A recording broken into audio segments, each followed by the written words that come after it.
by Isa Muslim Darren Murphy. I was born Darren Murphy. I say I was born here in Toronto and raised as a Roman Catholic. Really kind of an everyday household, living in a suburb and going to elementary school and high school. Really nothing out of the ordinary, I don't think, in terms of an upbringing. We went to church every Sunday. I was an altar boy for a number of years growing up, and just family had really strong Catholic values and really strong Catholic faith. My grandparents on my father's side would go to church every day, pray the rosary, and very staunch Catholic upbringing. My mom's side was also very strict, but not quite to that extent. Really kind of started to part ways with the church getting into the later part of my high school years. Just kind of started having a lot of questions that weren't getting properly answered, and I just simply kind of started doing my own investigation and my own research, and I kind of came to the conclusion that I don't really know what the truth is. The concept of the Trinity, the divinity of Jesus, and just a lot of, where all the values in the church came from. I think that most of what practicing Christians and Catholics see today is very much man-made doctrine, as opposed to divinely inspired wisdom and divine messaging. You're not really encouraged to read the Bible or to do anything like that. It's more of follow the doctrine of the church, which is man-made. I didn't really have an idea about the validity of Jesus' message, even because it was very hard to determine where the man-made infiltrations came and what may have been original messages or teachings. I didn't know, that Jesus was a prophet or a son of God or whatever. I felt that he was just like a really influential man that existed in history that, obviously had a profound impact on, billions of people over the next, millennium. So, that was kind of where I left my belief, and feeling that, I'm not going to go to church because the church part of it is what's kind of throwing me off here. My family is very involved in Catholic groups, and so I had discussions and just kind of listened to what they had to say, and spoke to some people who were learned, not necessarily priests or of the priesthood, but people who had vast knowledge, who had studied the religion. And I also, like I mentioned, turned to literature. I started reading books about the Catholic Church, and books about Jesus and the history side of Jesus, as well as kind of some of the stuff that had not really been talked about in school and in the mastering the sermons. And essentially from that, I kind of came to the conclusion again that I again don't know the answer, but I know what the answer isn't, and that was really where I lost my way, really. At the beginning, I was encouraged to ask questions. They said, "Oh, it's good to ask questions." And then as my questions kind of became more, I guess, unanswerable and more philosophical, the kind of the tone of that started to change. At first you're cute little kid who's curious about your faith, and then all of a sudden it starts to become, hey, well, that's just the way it is. That's it, right? One of the big turnoffs for me was around the idea of salvation. I think that when you're asking somebody, so does that mean that this devout Muslim or this devout Jew or this devout Hindu or this devout Buddhist that is a really good person? They may be the best person, like next to Mother Teresa and all these other Catholic saints. Well, what's going to happen to them? Well, if they don't accept Jesus, they're going to go to hell. And I couldn't accept that as being the true message of God, and that was really just a big sticking point for me. Among the other historical things that we mentioned, the life of Jesus and such. So the questions kind of stopped getting that kind of encouragement and started becoming more of just have faith, just have faith, just have faith. And I guess the kind of tagline I guess I had for myself was having faith in God is one thing, but what you're talking about is having faith in man, because what you're telling me is a message. It's a creation of man, not a belief in God. You know, there's two differences there. I always believed in God because it was logical. You know, something always created from something. You know, the earth came from something. You know, even the Big Bang, even if it started off with the tiniest little atom that just exploded into everything we know as the universe today, that tiny little atom still came from something. It's just a matter of common sense bringing you to infinity, which is the concept of God. God is infinite. So you know, you don't have to, I think, be a science major to see the logic in that. So it was never a matter of the existence of God. It was, you know, who are you to think that you can tell me this is what God wants, or who are you to tell me that this is how God's going to judge me? You know, it was very, what I found to be arrogant of mankind to have, you know, kind of created this whole religion. And to be quite honest with you, at that point in my life, I didn't really know a lot about other religions, but I truly felt that, you know, I can apply that same logic to any other faith and say that this faith is created by, infiltrated by, influenced by man, and, you know, who are we again to say that this is the true faith of God?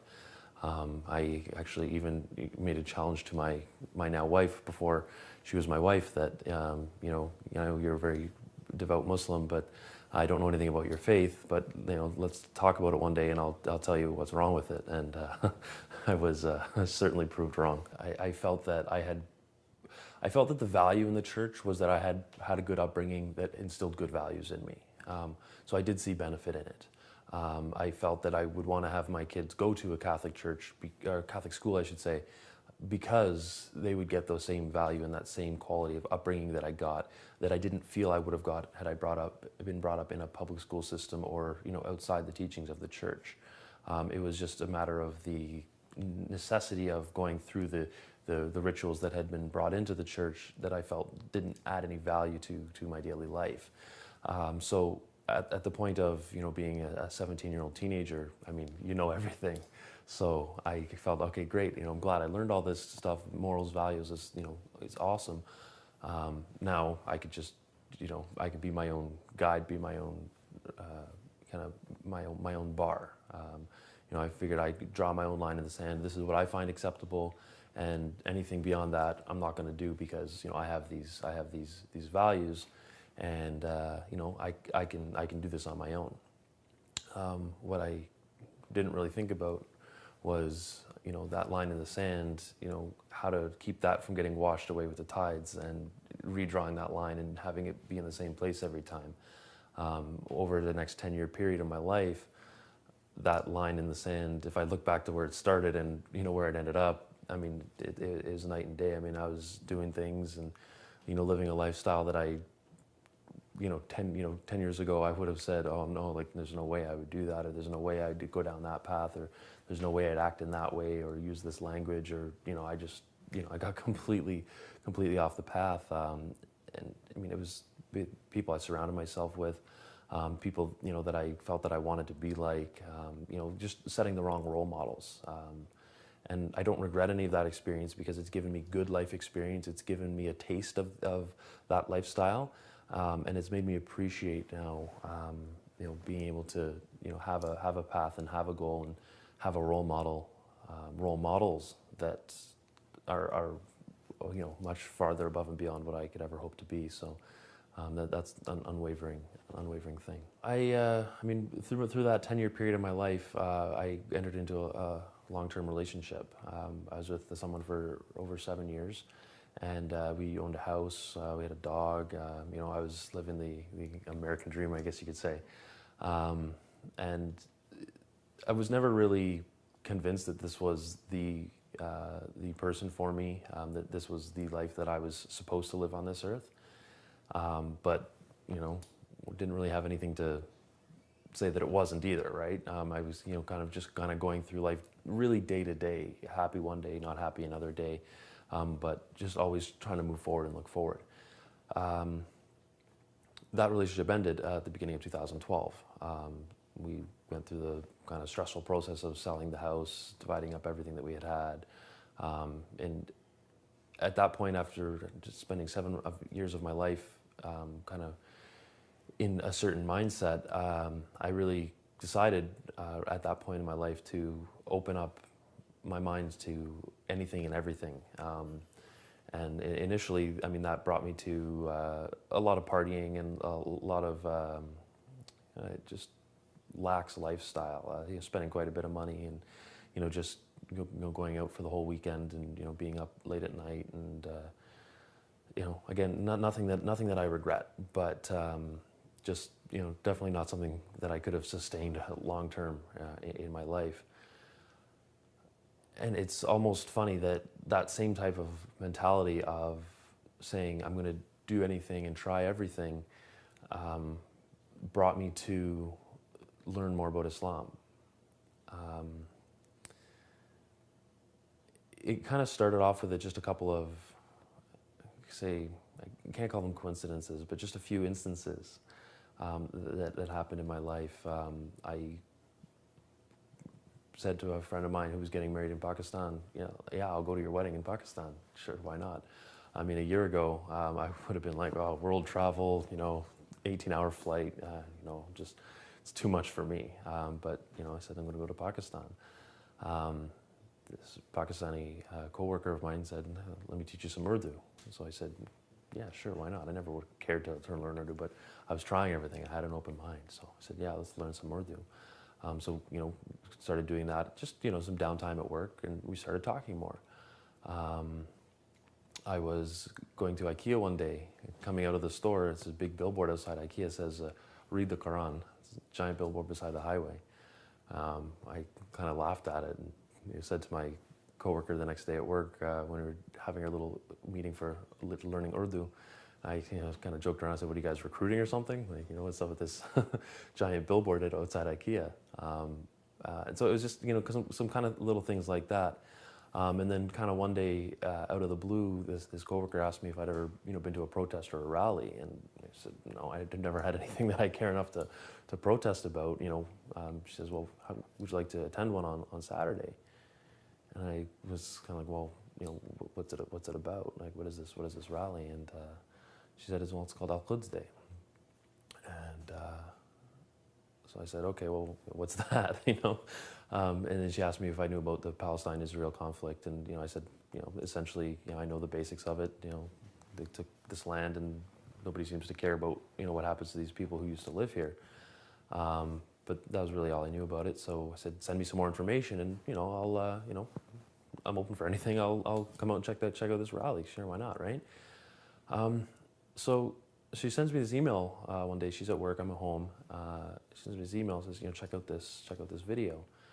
I watch this video, and it's a video of Lauren Booth speaking at a Islamic conference, and it's about an hour-long video. I'm watching this whole video. It was very interesting. I found it very fascinating. But I got to the end of the video, and I was really wondering, like, what was this video all about? Why did she send me this video? Because she didn't talk about Al-Quds Day, not even for a minute. I mean, she talked about going to Palestine and her experience in Palestine, but the main focus of her whole hour-long talk was her journey to Islam, how she came to embrace Islam, and I joked around with my coworker again, saying, "What are you trying to convert me here?" Like, said, "Let me check out this rally, and what's up with this video, right?" So I did a little bit of reading into it and said, okay, this is something I think I can at least check out, and go in as an impartial observer, see what it's all about. And I mean, I think I probably had this kind of image in my mind of, seeing Muslims on TV at a rally, and just kind of the screaming and the fists in the air, and the guy with his mouth wide open, frozen in the front page of the newspaper. And when I got there, it was a completely different scene than what I really expected. And they had speakers of all faiths there. There was the rabbis speaking, and there was Christians speaking, and then the Muslim scholars. But listening to the speeches, the Muslim scholars, they kind of touched me in a place within my heart that I wasn't expecting to get there. I was just, some guy going downtown to check out this big event, and I was really so inspired that, I mean, by the time they started the march from Queen's Park down to the U.S. consulate, I was fully chanting and cheering along with the, all the Muslim brothers and sisters there about, the oppression in Palestine and, all of the various things they had. I was really just elated that I didn't expect to feel that way going into this, and I went home after the event and was just on this really what I can only describe as being like a spiritual high. I had this awesome feeling. I went home and just kind of spent the night alone in my apartment, and drinking and doing the stuff that I would normally do on a Saturday night. When I woke up the next morning, that's really when my life completely changed. I had started to get curious about the Quran and about Islam. I mean, having listened to the Lauren Booth video, and I mean, seeing this random billboard, and just sort of piqued my curiosity, but it wasn't anything that I, was considering, hey, let me try that out. I mean, I didn't need a religion. I was, I had it all figured out, right? 10 years of my life, I knew what I was doing. And when I woke up the next morning, that spiritual high that I felt the next morning, the last night, I should say, sorry, that spiritual high that I felt the last night was just completely gone. And I would describe it as having a spiritual hangover. I felt kind of like empty and kind of like, what do I do? I had my normal morning routine, which, wasn't probably the healthiest thing in the world. And I didn't want to go back down that road again. And I just found myself looking out the balcony, looking over the city of Toronto. I'm up on the 24th floor, just looking out, seeing, for miles and miles. And I just didn't know what to do. I was not thinking. I was just kind of in a sort of meditative state. And all of a sudden I had these words in my heart that came to me that said, submit to God and everything will be okay. And I mean, it just completely overwhelmed me. I just felt this joy. I've heard poets and writers describe this wave of joy, and I didn't know what that was until that exact moment, because I was so overcome by this joy. It just felt like I was being swept away, and I just cried. I wasn't sobbing, but just tears were just coming down my face, and I just had this change that I didn't care for any of the drinking or the partying or any of that other lifestyle. Like, I just realized what was wrong with me. I felt like I had been purified. I felt like I had been spiritually cleansed. I felt like I had been reborn. And on that day, it was the 19th of August last year, is the Eid al-Fitr, I said to my coworker what happened, and I said, what do I do? I don't want to lose this feeling. And she said, well, what do you think you should do? I said, well, I need to embrace a new lifestyle before I slip back and go back to my old ways. And she said, well, then Darren, I openly invite you to learn Islam and embrace it. And really what I can say is I did. I just started learning it, and it just felt right. Although I had this amazing feeling, I didn't know what to do. I wasn't all of a sudden like, submit to God. Oh, okay, I know how to do that. And that was where reading about Islam came in. And learning how to submit to God, learning how to live your life in a way that would be pleasing to God and also rewarding to you. The whole experience of coming to Islam for me was very much an emotional experience, an emotion in regards to my relationship with God. I didn't look at it from an intellectual standpoint or from a historical standpoint and say, well, Islam's got more historical credibility than any of the other faiths, and because that's irrelevant. I think that what feels good, what goes with what you know in your heart to be true is what you need to do, and that's how God, that's how Allah subhanahu wa ta'ala would give His religion to us.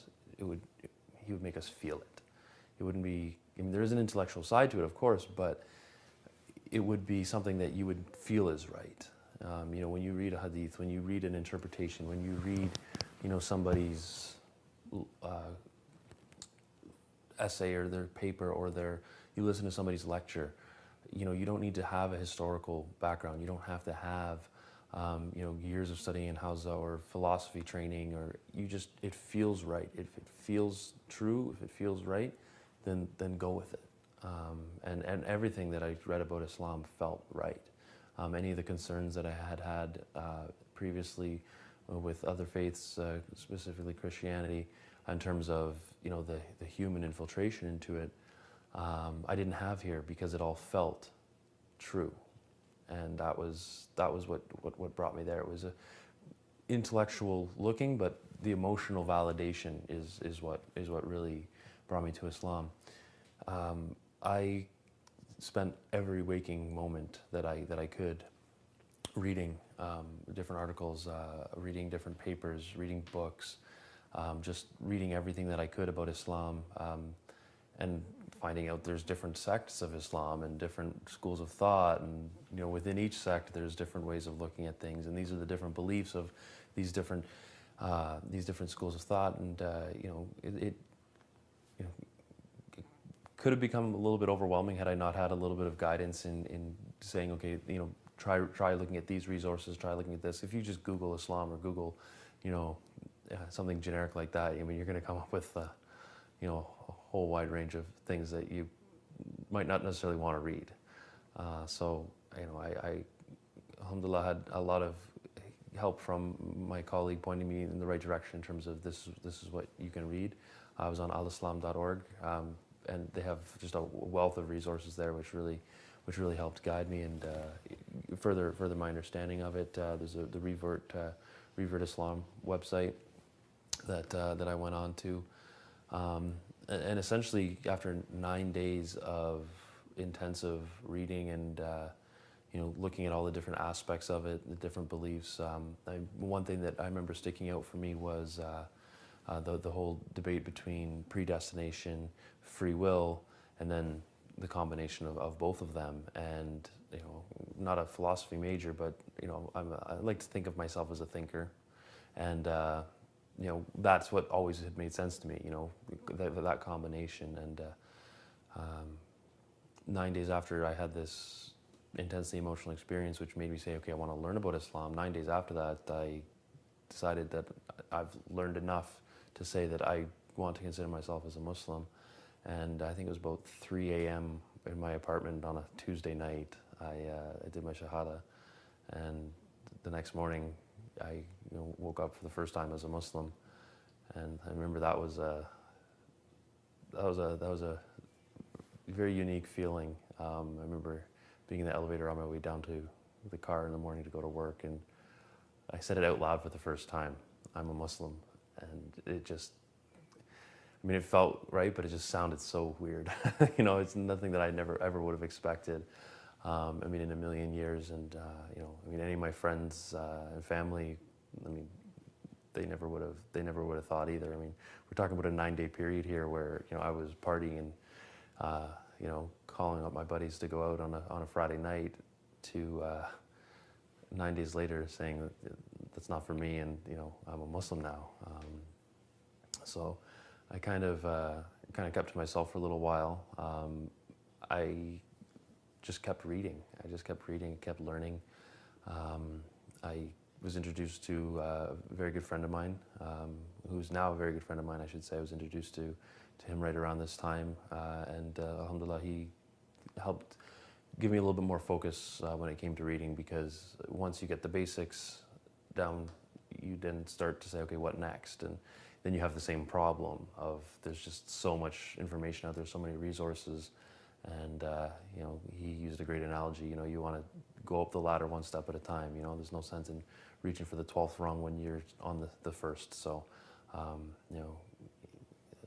really appreciative for him to have been able to give me that guidance and to help me along with my reading. But that was very important for me to gain as much knowledge and understanding of it as I could, because although the emotional experience is what connected me to Islam and brought me to have a relationship with Allah subhanahu wa ta'ala, when it came time to speak with my parents, when it came time to speak with my friends and my relatives, I felt that I needed to have something more than, well, it just feels right, you know, like that's not going to satisfy them. And not that I felt that I had to satisfy anybody, but to make sure that it was, you know, I was able to communicate, you know, what I felt, and, you know, not just this crazy thing happened to me that, you know, some people may or may not believe, but that, you know, there's actually wisdom in it. There's more to it than that. And, you know, Islam gave me all the answers that I needed in terms of why things happen, you know, why something is forbidden, why something is permitted, you know, why we do something like this.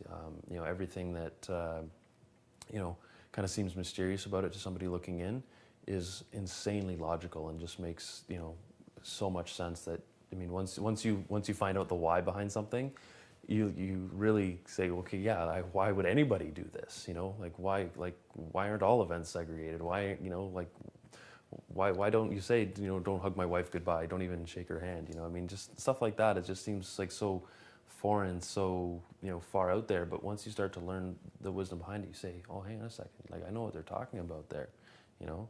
Like I never felt it was, you know, that was what the right thing to do was. You know, I was never the guy that, you know, I wanted to go, you know, hug everybody and, you know, give my friend's wife a kiss on the cheek, or, you know, all that kind of stuff. You know, I never felt it was the right thing to do. And, you know, here's this religion telling me that, you know, this is why we don't do this, right? This is why we believe this. This is why we do what we do. Respect towards women was a big thing for me that drew me to Islam. When I started to read about Islam and find out more about it, and you know, what all the different you know, beliefs entail, respect towards women was a very big thing that appealed to me. I always had that kind of high level respect towards women, and you know, I was never that guy that would try to chat up a girl, or, you know, I always felt it was like trying to fool them into liking you, and, you know, that was never something that I was interested in doing, because I felt that I wasn't giving them the due respect that they deserve, right? And, you know, that was something that you know, appealed to me. I mean, aside from that, and the discipline that Islam prescribes with the daily prayers, you know, the diet, I mean, everything that goes into it, it's a comprehensive way of life that, when I decided to become a Muslim, it wasn't something that I felt I had to change my ways to all of a sudden be a Muslim, to prescribe to Islam. It was something that I felt I could put on that fit perfectly, that was going to give me a reason to say, no, I don't do that. You know, even though I had always felt that I don't want to do that, you know, you become a victim of society, and you say, okay, well, yeah, okay, I'll do that because that's what you do. That's what a guy does. That's what people do. That's what everybody does. But Islam gave me the reason to say no.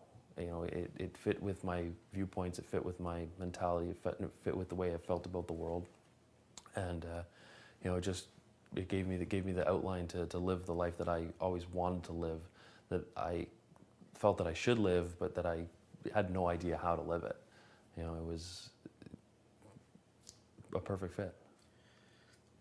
A lot of the stuff I was able to kind of comprehend on my own. Anything that I had questions about, you know, I would turn to my friend, ask questions. I mean, you know, even going to the local alim, you know, asked a few questions, but that was more so, I think, with regards to some fiqh questions where, you know, answers weren't so readily available. I mean, most of the stuff, it just makes sense, and there was things that, you know, just from reflecting on them, I was able to, you know, really grasp, like the concept of wudu, like right almost from the first time I started to do wudu, I really, you know, felt like, okay, you know, I'm purifying, you know, my eyes and my mouth, and, you know, what I'm looking at, what I'm saying, and I'm purifying what I'm doing, what I'm reaching for, and what I'm touching, and, you know, I'm purifying what I'm thinking, and, you know, where I'm going, and, you know, like I kind of had that whole connection, really just from reflecting on it. And then I read the Dawah Salat, and, you know, Khomeini articulates it so much better than I ever could, but, you know, the concept was there, right? I truly feel, I believe that, you know, because Islam is the completed religion of God, of Allah subhanahu wa ta'ala, that it doesn't take a lot to connect with it, because he created us, and he created this religion. I mean, it's supposed to be a fit. It's supposed to be that easy. It's not supposed to be something, I mean, that's a challenge. I mean, you know, Islam preaches moderation. You know, it's not something that should have to be so excessive. When you've come so far off the path, and in all fairness, you've come off the path not knowing you're off the path, but when you've come off the path so far, it can seem to be extreme to get to that point. But when you're at that point, it's as if you can breathe freely for the first time. I had so many different masks that I wore in my life. I had different groups of friends that, you know, demanded that I act certain ways around different people. You know, there was also work, colleagues, family, certain members of my family that, you know, you kind of had to put on a different facade when you're around them to make sure that they were as accepting as possible, that they, you know, thought the most of you that you could. And when I came to Islam, all of that disappeared. I was able to be me. I felt like I was a 12-year-old kid again, just innocent. You're just yourself. You know, a 12-year-old kid will just say what they think. They won't think about it. They won't worry about anybody who's around. They're just honest with themselves, and they're honest with the people that are around. I felt like that, except that I was a 27-year-old man that had life experience, that had the courage to stand up for what they believe in, the courage to say something in front of people, and, you know, just the ability to be intellectual and think about things from an adult standpoint. I mean, I felt more powerful than I ever had in my life. You know, combining all of those things. I mean, to be an adult but to have the innocence of youth was just, I mean, it's just an indescribable feeling. And, you know, that gives you a reason, that gives you a motivation to avoid, you know, the social pitfalls, I would say, social pitfalls that we have in life these days. You know, haven't been back to the restaurants and the bars, you know, even to go hang out with a friend that is still interested in that thing. You know, the benefit of maintaining certain relationships, you know, all of a sudden they used to be the most important thing in the world to me. You know, now they've been, you know, cast down 2, 3, 4, 5 rungs in my list of priorities in life. You know, I mean, my relationship with God is number one, you know, first and foremost. And when you have that, everything else falls into place. It doesn't have to be something that you struggle with. The reactions were varied. And looking back on it, I think that, you know, as a whole, the farther away somebody was from me, the less connected they were to me, the less they reacted to it. So, I mean, my inner circle of friends, my family was really at the core of that, and, you know, my closest friends, and then acquaintances, coworkers, you know, kind of so on and so forth. The farther they were from me, the less that really impacted them. I think one of the most memorable discussions was with my mom, which was not too long after the Shahada. She was up at the cottage. I was going up with my brother. We were heading up to go camping, and we stopped at the cottage for the night, kind of like a halfway point to get up to where we were going. And I'd felt like right from the beginning that, you know, what I had done, you know, when I did my Shahada, it was for me. First of all, it was for me. So, I mean, I wasn't going around telling people or you know, saying, hey, guess what I did last night, or, you know, guess what I am now. I just kind of went on with my daily routine and, you know, did it for myself. I wasn't at the same time trying to hide it. If somebody was asking me, you know, what have you been up to, or, you know, what you've been doing lately, you know, it would naturally come up in conversation. So we went up to the cottage. It was my grandfather's cottage on my dad's side. Pictures of Jesus and Mary and crosses all over the place, and I hadn't seen my mom in a few weeks, so I was upstairs. My mom's like, you know, sit down, let's talk. How you been? What have you been up to? And so I told her, look,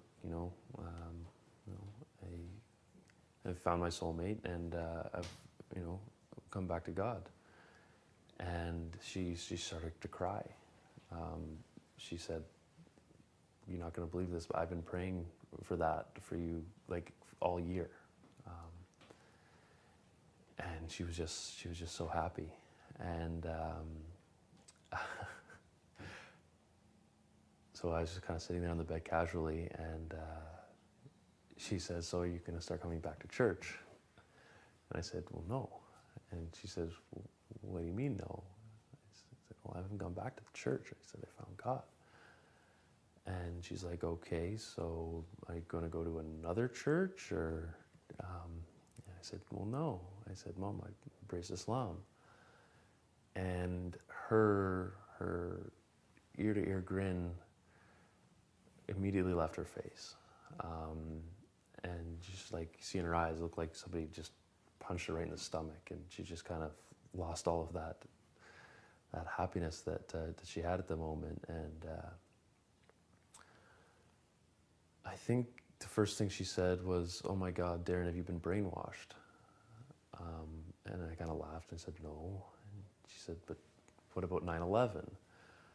And I mean, just kind of went along that line. And I mean, I truly believe that a lot guided this conversation I had with my mom, because I was able to incorporate everything that I had gone through in terms of Islamic knowledge and stuff. I talked about the prophets and about Jesus, and about how we believe in all of this stuff. I think she said, "Well, don't they worship multiple gods?" And I said, "No, let me explain it to you a little bit more." And as I'm talking to her, as I'm discussing, she kept, "Shh, your father's going to hear. Your father's going to hear. He's downstairs with my grandpa, and they're praying the rosary together." So that was it. I ended up talking to my mom for about 3 hours. We went down to the dock, sat under the stars. We talked about Islam a little bit, and we just had some general conversation as well. But it was a really amazing experience, because I really connected with my mom that night. I mean, we've always had a good relationship, but when it came to this whole experience, it kind of made her a little less ignorant than she was at the beginning of the conversation. And she said, "Let's not tell your dad right away." She didn't really sleep much that night, and when I got up for my Fajr prayers the next morning, she was kind of like up and just kind of worried about me and all this and that. But me and my brother got up, we went on our way, and I felt really good about the conversation that we'd had, because I really had no idea how it was going to go. I was a little bit nervous about how the reaction was going to be, because it was just one of those things that's a very sensitive subject, especially considering their pride in their faith, right? So that was a really good conversation. It was that same weekend. I think it was the next day when I was camping with my brother. We were up around the campfire, and we were just chatting, and I ended up telling him, and he was just like, "Cool." He didn't really have a huge reaction. He's not a churchgoer. He's just a really good guy. He shared a story with me at that point where he tried to go back to church, and then he heard about some of the more bad press of the church in the newspaper, and he's just like, "Okay, I can't, like, this just doesn't work for me."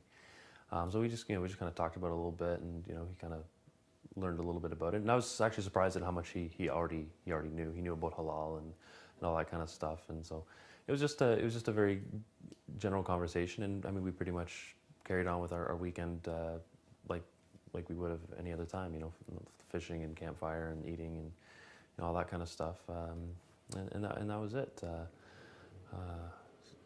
The next big reaction, I would say, was from my dad. That was definitely a conversation that I was not looking forward to. Again, not knowing, like, how am I gonna tell him this, right? At this point now, we're into October, and this colleague that had initially brought me to the Al-Quds Day rally, I was now like basically engaged to, and we were going to be getting married at the end of October. We were going to have our nikah ceremony done. So, I mean, it was really at this point like, okay, I have to tell him. It's not a matter of, waiting for the right moment. It's creating the right moment. And I remember I went to my parents' house one Sunday evening, and told my mom, okay, we're gonna have the talk with him today. And we got dinner ready. We ate dinner, and just the right moment never came up. And it wasn't something that I wanted to force. And, you know, I ended up going home at like 11:30, 12 o'clock at night, not having told him. So I went back the next weekend, and again, not having any strategy or any idea of, you know, what I was going to do. I was just reading dinner, and it was about 5 or 6 years ago when my grandmother, my dad's mom, was really sick. She had stomach cancer. She was in a long battle with her cancer, and so my dad was going over a lot to spend time with her at the house. And you know, my grandfather and my dad's twin brother, they're praying and they're doing the rosaries and all that kind of stuff. And my dad didn't really know about all that kind of stuff. He would go to church on Sunday, but, you know, how do I pray a rosary, right? You know, it's one of those kind of, you know, Sunday Catholics, right? So he started to get really into it at that point.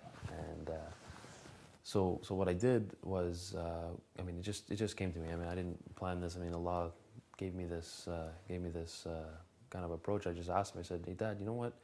I know. Like a while back when Grandma was sick, you had a kind of experience that brought you to closer to God. You know, can you tell me about that?" And he did. I mean, we talked for over an hour about God and about what we're here for and all of this kind of stuff. He talked about his experience, and I mean, we talked about all of that for over an hour before I gave him any information. And, you know, I told him that, like, look, you know, I had a similar experience myself, and I went on to share the story of being, you know, in my apartment getting this message and, you know, just coming to God. And then I told him, I said, I started reading this amazing book that just really touched me. Like every time I read it, it inspired me in so many different ways. I said it's brought me to tears like more times than I can count.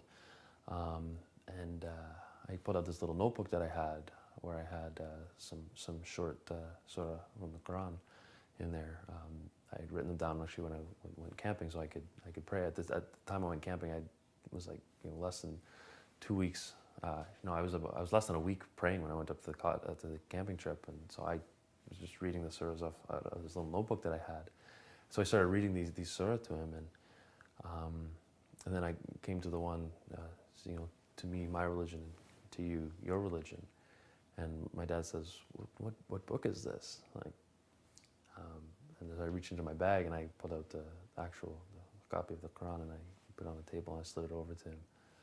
And you just see his face thinking and kind of going through it, because for now, a 2-hour conversation that we'd had, we've been sharing points. We've been, that's how God is. That's why we're here. That's what, you know, that's what the message is. That's, you know, it was all common ground that we were talking about for a good 2 hours, both emotionally and philosophically. And, you know, it was just this great conversation. And then when he realized that, you know, I'm, you know, coming from this, he really didn't have anything to say. He didn't have any counter argument. He didn't. I think the only thing he did was he kind of looked at the book. He didn't open it. He just looked at the cover of the book, and then he slid it back to me and he said, "This is from the devil, and don't read this. This is gonna take you off the path that you've been on." I said, "This is what's kept me on the path that I've been on," and. You know, we, you know, basically said, okay, well, you know, to me my religion and to you your religion, and there was no anger. We hugged. I mean, my mom's in the background crying here because she was terrified about how this conversation was going to go. But it was an amazing connect with my dad. You know, he still hasn't accepted it. He didn't come to the nikah. He didn't come to the rukhsati for my wife. You know, because he feels that as part of his strong beliefs, he can't endorse my conversion. But I mean, there was no negativity, there was no anger, there was no animosity, there was no rejecting of me as his son, or, you know, I mean, I was honestly, you know, I thought maybe he's going to say, well, like, okay, I never want to see you again. You know, I had no idea what to expect, and I mean, alhamdulillah, it was just the most amazing experience that Allah guided my 2 conversations with my parents in, I mean, 2 completely separate ways, but they both ended up being, I think, the absolute best approach for both of them in their own regards. So those were definitely my two big conversations with people in Islam. Getting involved in the community. I mean, I think that any white guy going to the mosque stands out. A white guy who's more than 6.5 feet tall stands out at the grocery store. So, you know, I mean, I certainly was the center of a lot of attention. But the people in the community have just been amazing and receptive. I've made so many friends, had so many people offer their help and their assistance, their guidance, their advice. I mean, everything. I've met so many people that it's quite an amazing thing, and you know, just alhamdulillah for that.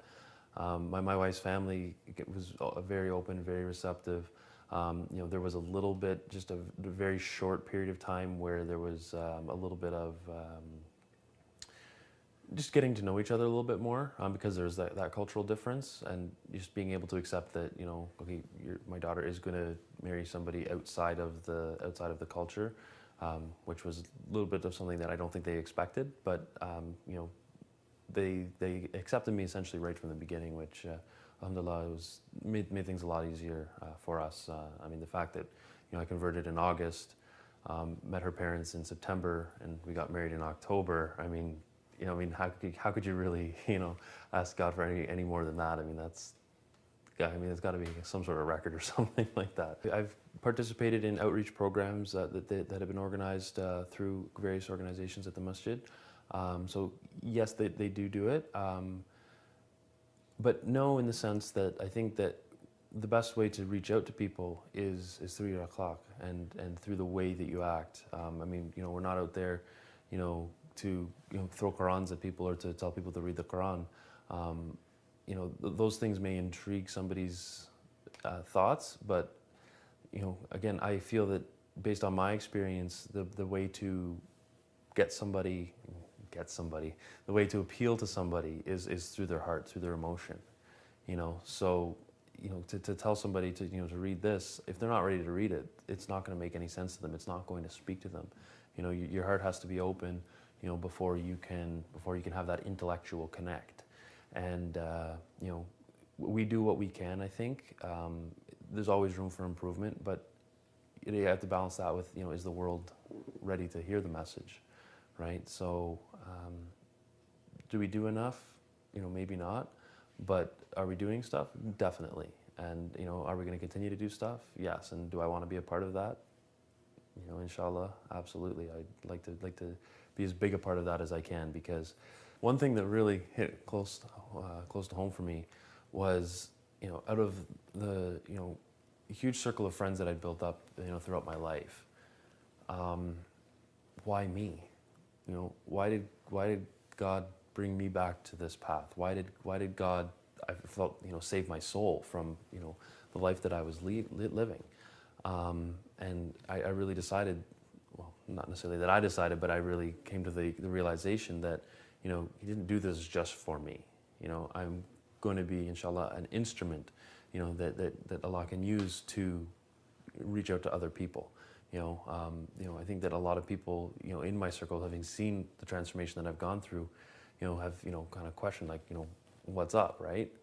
But then when we talk, and when I ask them at the end of the day, you know, who would you ask to watch your kids?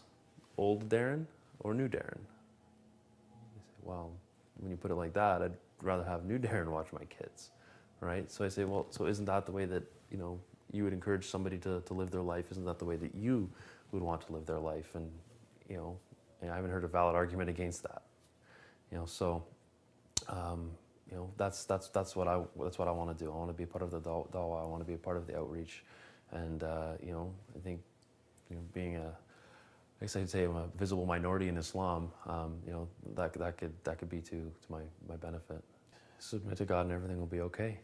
I mean, it's where it all began, and I mean that summarizes it, you know.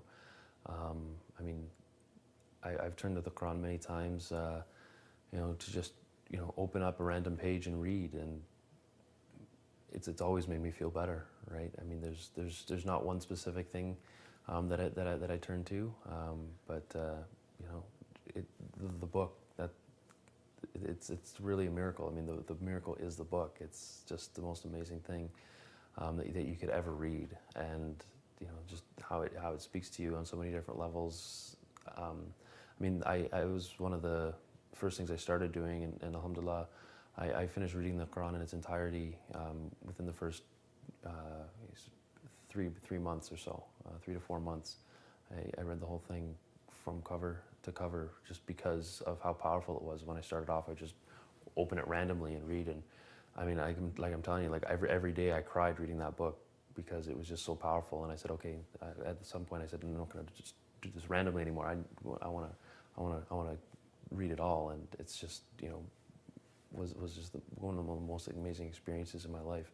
Doing my salah, opening up the Quran, reading a few pages at a time, and just having that as a guide in your life is irreplaceable. I mentioned before that line in the sand. I don't have a line in the sand anymore. I have a rock. I have an anchor. I have the rope of Allah to hold on to, that is unwavering, that will apply to every situation that you get into, and it's just been an amazing experience for me to become a better person, and through becoming a better person, strengthen the relationships with people that I had before, that could be strengthened, and have severed the relationships with people that I had before that couldn't be strengthened, and had to be severed. So it's cleansed me, it's cleansed my circle of friends, it's cleansed my mind, my heart, made me a new person.